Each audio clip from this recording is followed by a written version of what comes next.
Shout Oh, out! shout out! Ayan. Ayan o, yung mga kabataan na ano natin dito, kakilala. Ayan, magandang hapon mga kapatid, no? Andito tayo sa ilang buwan na yata ito. Papaplus natin dia sa screen kung kailan tayo nag-update dito. So ito yung last time, wala pa itong ano, anong tawag dito, no? Parang ito, paki-comment. Anong tawag dito sa baga walk-in ng tao, lalakaran ng tao. Anong tawag dito sa mga subscriber natin dyan, no? Paki-comment kung anong tawag dito sa gilid. Kung sa coastal road dyan, parang bike lane. Pero dito, para sa tao kasi ano, anong tawag dyan. Okay. Ayan, no? Magandang hapon sa inyong lahat. I hope nasa mabuti tayong kalagayan. Last time wala pa itong parang pathway dito sa gilid.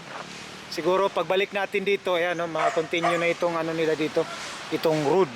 Tsaka ayan, pag na-open yan, papunta yan ng Magtuod, no, DMME, dyan, no, lahat, no.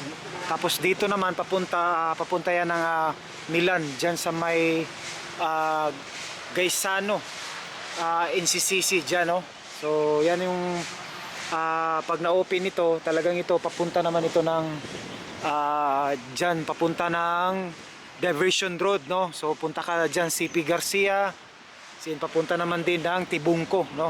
Ito yung bypass road, no. Nasa ano lang ito, I think nasa 600 meters yung layo niya. Ayan, uli na ta.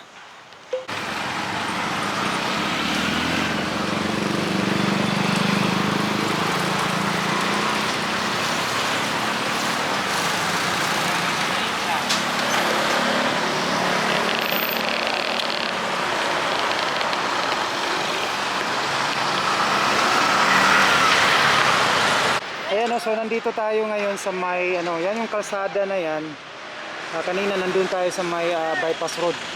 Doon sa may ano, nandito tayo sa may galing yan ng Indangan, Emily Homes, Kabantian. So yan, papunta yan ng ano, doon sa intersection, no, magtatagpo diyan sa may Milan crossing intersection.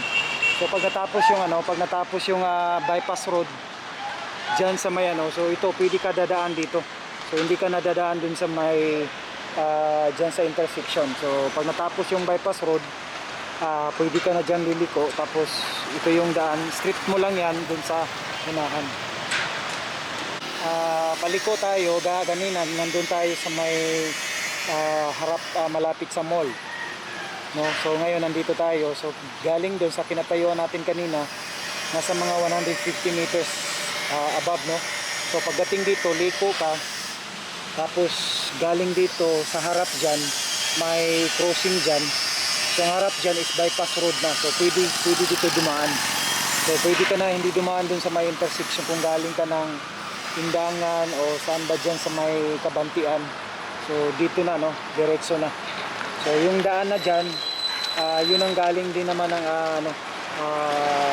Magtuod Panorama. So ang harap niyan, yun ang bypass na ginagawa, no, na hindi pa na-open. So mismo sa corner kanto, so doon tayo, itong kalsada kanina, galing tayo dun sa may parang may liliko tayo dun. So paglabas natin, ito na, no, ito na yung harap, ito na yung bypass road na ginagawa.